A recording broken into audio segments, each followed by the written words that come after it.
Welcome back to the Deep Dive Curious Minds. Today, we're taking a journey into something maybe unexpected, Roman grooming. Specifically, why did the Romans shave? Now, you might think, okay, personal preference, right? But this deep dive, well, it's going to show how a clean-shaven face in ancient Rome was way more than just fashion. It was about status, politics, even philosophy, all wrapped up in one smooth chin. Get ready for some surprises. Absolutely. And what's really fascinating here, I think, is how something that seems so mundane, a beard or no beard, could carry just so much weight. These practices, they really reflect shifting values, deep class distinctions, and the sort of powerful imperial ideas that shaped Roman society. It just shows the incredible depth hidden right under the surface of everyday life. So this idea of one fixed Roman look, Hmm. that's basically a myth then, isn't it? Because beard wearing, it wasn't constant at all. It changed pretty dramatically over time, influenced by class, foreign trends, Hmm. especially the Greeks you mentioned. Exactly, yeah. Yeah. The historical record, it shows really clear class lines. So, for instance, you'd often find philosophers, maybe farmers, artists, they'd often have beards, perhaps linking them to, a kind of rustic wisdom, or a life outside the strict elite rules.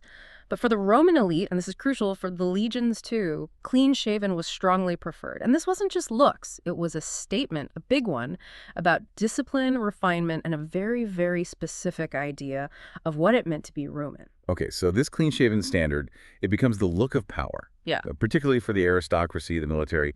But how did it actually get so dominant? Where did that specific ideal come from? Well, a lot of that particular standard, you can trace it back to someone really influential, and ironically, not even Roman, Alexander the Great. Alexander, Yeah. I mean, most Greek men of his time, famous for long flowing beards.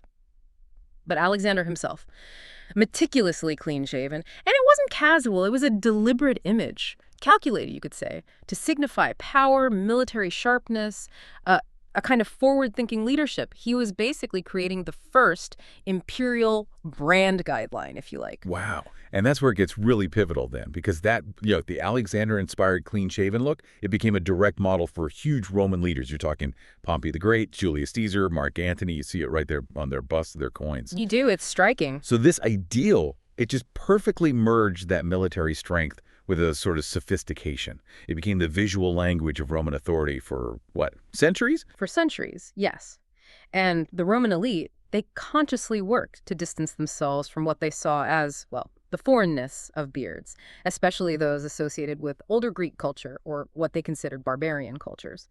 And over time, this choice, it led to this almost uniform depiction of emperors, of official statues, smooth, hairless faces. It was a very powerful, unspoken statement about who Romans were and, importantly, who they weren't. So it wasn't just about looking tidy then, was it? There were deeper values packed into that look.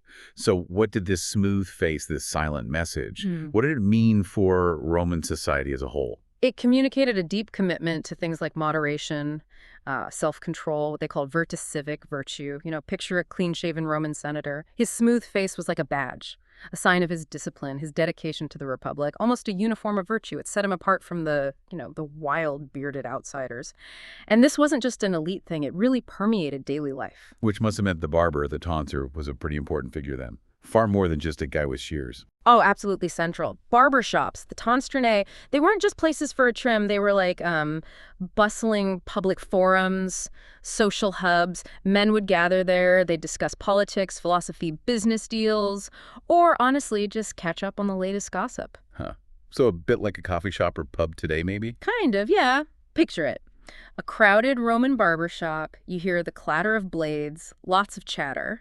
Maybe a few groans if the tonsure wasn't too skilled and slipped. It was a vital place, a place to see and be seen. And probably not always pleasant. Yeah. I mean, shaving back then sounds, well, painful. Even the sharpest blades, bronze or iron, they dull so quickly. Latin poets like Ovid and Juvenal, they actually wrote about it, described it as this delicate, even dangerous art. It was. Those descriptions really make you appreciate modern razors, don't they? Definitely. And that daily discomfort, it really underlines the dedication to this cultural norm, how important it was. And think about young Roman men, their very first shave, the depositio barbae, that was a huge deal, a really significant rite of passage. Oh, interesting. Yeah, a celebrated ritual, usually around age 21, it marked their formal step into manhood. And the hair, the first beard shavings, often ceremonially offered to Jupiter. as a sign of maturity, gratitude. It just shows how deeply ingrained this practice was from the daily grind to these big life moments. Okay, so centuries of this clean-shaven standard, deeply embedded. But then, it all flips on its head, doesn't it? Yeah. Emperor Hadrian, he reigns 113 to 138 AD, and he completely breaks tradition. Whereas a full beard, what was going on there? Why challenge such a core part of the imperial image? It was a truly major shift, a seismic one, really, in how emperors presented themselves. Now, there are a few strong theories about Hadrian's beard. One popular one is his deep admiration for Greek culture, for Hellenistic philosophy. And in that world, beards were often revered, right? A sign of wisdom, intellectual depth. Right, the philosopher look. Exactly. Some also speculate, maybe less convincingly, it was just to cover up some facial scars. Practical. Perhaps. But regardless of the exact reason, his beard became this powerful new symbol. Intellectual gravitas. It effectively changed the visual language of what it meant to be emperor. And it does raise an important question, doesn't it?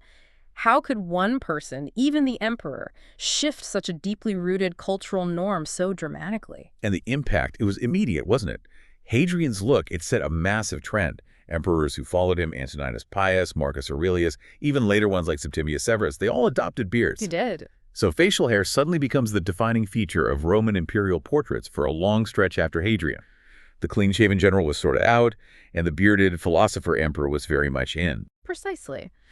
So as we've kind of explored in this deep dive, Roman attitudes towards facial hair, they were so much more than just style choices. It was a really sophisticated tool used for identity, for status, for ideology. You go from the disciplined, clean-shaven generals of the Republic, symbolizing one set of values, to the bearded philosopher emperors of the later empire, symbolizing another.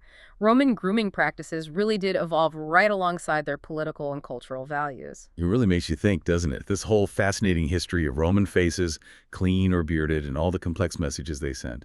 How does that make you consider the subtle visual cues, the unspoken rules of appearance that still shape how we see people, how meaning is projected, even in our own world today?